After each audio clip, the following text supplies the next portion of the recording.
Assalamualaikum warahmatullahi wabarakatuh. Kami dari kelompok sistem operasi yang beranggotakan Yusuf Khairuddin, Muhammad Arofi, dan Novita Sari akan mempresentasikan tentang manajemen proses dan komunikasi antar proses.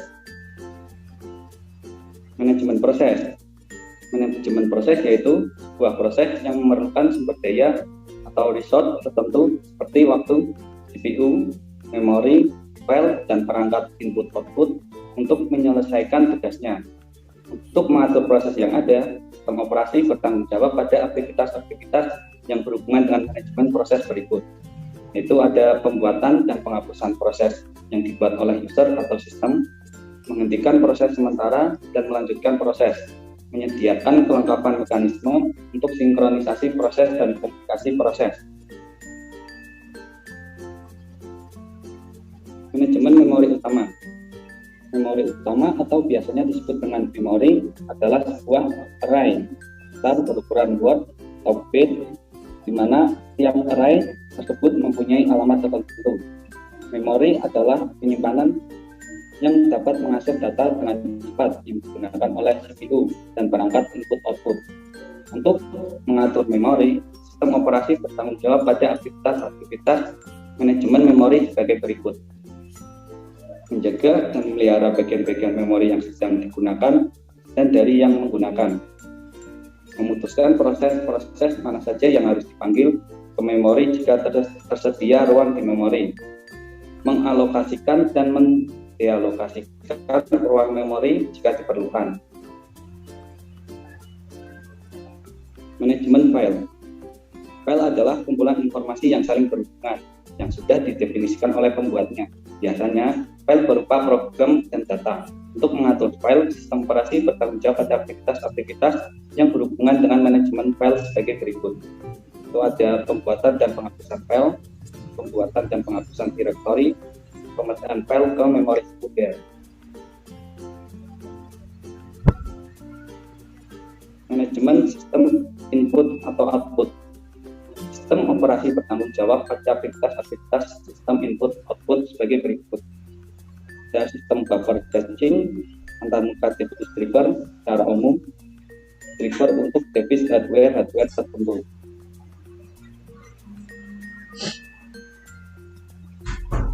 Manajemen penyimpanan sekunder. Karena memori utama terlalu kecil untuk mengakomodasi semua data dan program secara permanen, sistem komputer harus menyediakan penyimpanan sekunder untuk backup memori utama. Beberapa sistem komputer modern menggunakan disk untuk media penyimpanan, baik program maupun data. Sistem operasi bertanggung jawab pada aktivitas-aktivitas manajemen penyimpanan sekunder sebagai berikut: pengaturan ruang bebas, alokasi penyimpanan, dan penjadwalan disk.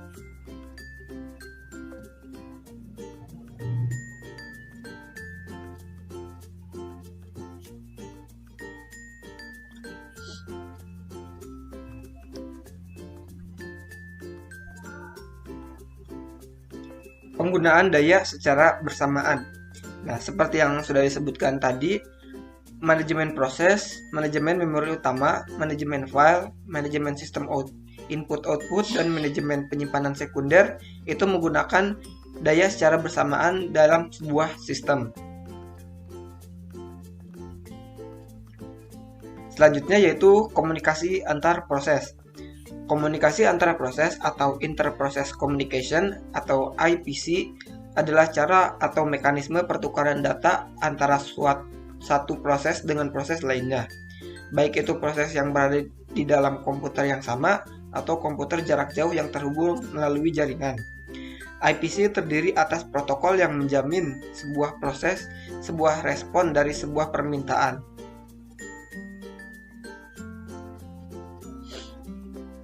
Selanjutnya yaitu proses-proses yang membutuhkan komunikasi. Ada 4 proses yang membutuhkan komunikasi. Yang pertama yaitu komunikasi langsung, yang kedua komunikasi tidak langsung, yang ketiga sinkronisasi, dan yang keempat yaitu buffering.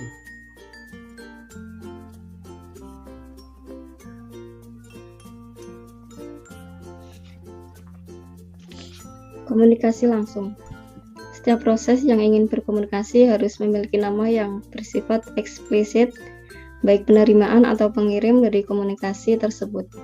Dalam konteks ini, pengirim dan menerima pesan secara primitif dapat dijabarkan sebagai send P-message, mengirim sebuah pesan ke proses P, receive Q-message, penerima sebuah pesan dari proses Q.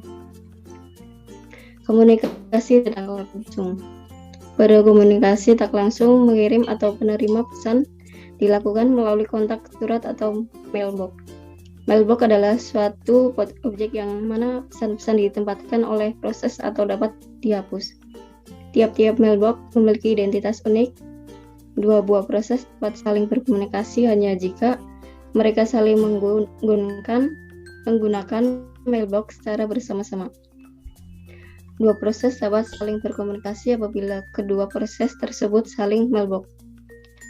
Pengirim dan penerima dapat dijabarkan sebagai send a message, mengirim pesan A ke mailbox, receive a message, menerima pesan dari mailbox A. Sinkronisasi. Komunikasi antara proses membutuhkan vehicle untuk mengirim dan menerima data primitif. Terdapat rancangan yang berbeda-beda dalam implementasi secara primitif. Pengiriman pesan mungkin dapat diblok atau tidak dapat diblocking. Dikenal dengan nama sinkron atau asinkron. Pengiriman yang diblok. Proses pengiriman diblok sampai pesan diterima oleh proses penerima. Atau receiving proses atau oleh mailbox. Pengirim yang tidak diblok. Proses pengiriman pesan dan malkulkasi operasi. Penerimaan yang diblok. Penerima memblok sampai pesan tersedia. Penerimaan yang tidak diblok. Penerima mengembalikan pesan valid atau null. Terima kasih atas perhatiannya. Kurang lebihnya mohon maaf apabila ada salah-salah kata yang kurang berkenan. Demikian akhir presentasi dari kelompok saya. Semoga bermanfaat. Wassalamualaikum warahmatullahi wabarakatuh.